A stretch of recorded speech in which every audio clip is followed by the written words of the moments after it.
The galaxy of Star Wars, the wizarding world of Harry Potter, the vast oceans of One Piece. These three settings have a habit of drawing people in and making people become enamored and falling in love with their world as a result of the story as well. In some genres, world building is at the forefront of the creative process, like any Fast and Furious movie or any Jason Statham movie.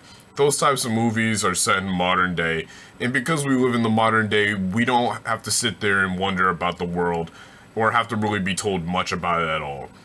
But if you're trying to make a fantasy or sci-fi world building is one of the most fun yet daunting tasks that you'll face. Luckily for you, I, Matt the Creative, your local lunatic who has put hundreds of hours into studying the craft of storytelling, is here to show you how to build worlds that you never want to leave. So let us fly away into the vast galaxy of Star Wars and see what we can learn from the vision of George Lucas. As a casual enjoyer of the Star Wars films, the one thing that has always made me gravitate towards it were the lightsabers. I just find the idea of an energy sword with different colors based off of the kyber crystal just has always sat super well with me and a whole lot of other people. And you're probably one of them. And considering that nearly every Star Wars film has a lightsaber duel, I'd say that it's a hit. It's simply a cool idea that's executed well within the story. And the first thing I want to say regarding this is I don't want you to be afraid to just let the ideas roll out of your head. There is a time and place for reckless ideation and brainstorming. It's at the very beginning of your creation process, of your world building process. When trying to create worlds that people never want to leave, there really is an aspect of it that I just want to live in this world because there are cool things here. People are basic, people are simple.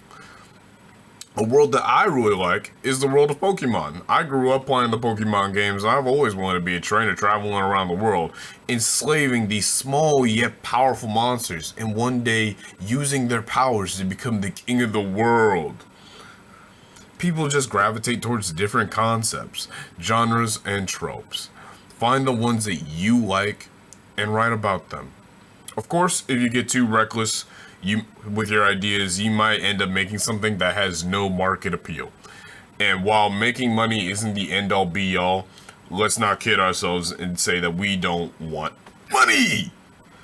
We all want money. And unless you're some type of entrepreneur who has figured everything out and has total freedom and autonomy over life, you're gonna need it. You want money. But in the end, the first step to running a world that people never want to leave is, most importantly, write about what you like. That way your passions and joys for the story can be felt, even if it doesn't resonate with every person in the audience.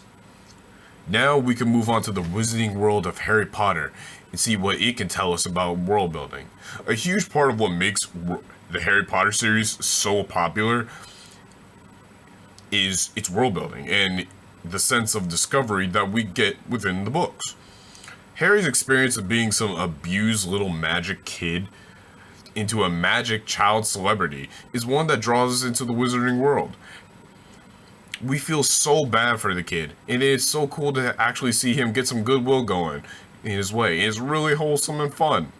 But it's also because we see the stark contrast between Harry's old life and his new magical one.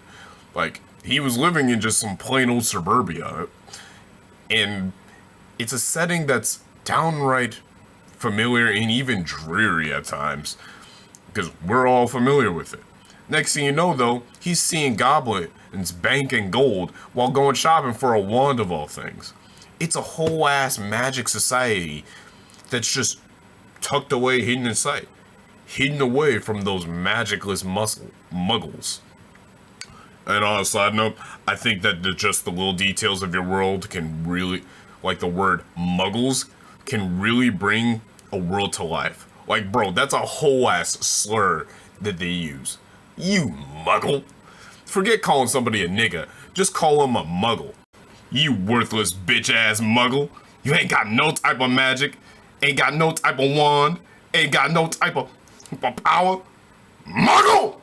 You useless, nigga! Get out of here, Muggle! Muggle! Muggle! Racist side tangent aside, the way that you show off your world matters.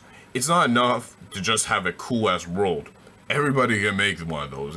I'm not gonna lie to you. You have to make aspects of your world personal to your audience. And the way that you do that is to make those same aspects personal to your characters. Whatever your characters feel about the world often ends up being the things that we, the audience, care about. So keep in mind what is important to your main characters of your story. Remember that depending on what type of life they have lived, or where or who they've been around, your world can take on a completely different light depending on who you ask. The second main point is to give your world a sense of discovery with your world. Piloted by your main characters. They're the ones who are going to allow for this sense of discovery. Now let's take a deep dive into the world of One Piece, a vast ocean world with giant sea monsters, various different crazy races, and fruits that give you superpowers in exchange for stealing your ability to swim. There's a lot going on in One Piece. That's for damn sure. But it's also, in my opinion, why its world has so much life. Within the story of One Piece, we follow the adventures of the Straw Hat Pirates led by their captain, Monkey D. Luffy. Throughout the story, they go island to island fighting against other pirates and oppression that terrorizes the people of those said islands. And we see through the Straw Hats and the people that they encounter the wider scope and narrative of the world. And it's through the plot that we can see how the world changes because of the actions of your characters or some events that happen. Changing circumstances of the world helps to draw us in because we're attracted to see that change, that growth within stories, and that applies to your worlds as well. And the more people that are often involved in some conflict of the world, the more easily we can get drawn into that. One Piece does this like every arc where they up the stakes and like everybody's life is on the line. And they do it like darn near every arc. So in all three ways to make your worlds that people never want to leave, the first is you have to identify what you do and do not want to write about. Just write about what you like, man. Put down the ideas, the raw ideation. Just let your ideas flow when you first start. Second, you need to incorporate some type of sense of discovery, and this will be done through your main characters, the forefront runners for this strategy. And finally, your plot needs to affect the world in some type of way. It should change in some way. And that is all I have for you today, folks. Tell me about your favorite worlds in fiction in the comments, and make sure to like and subscribe, and I'll see you in the next one.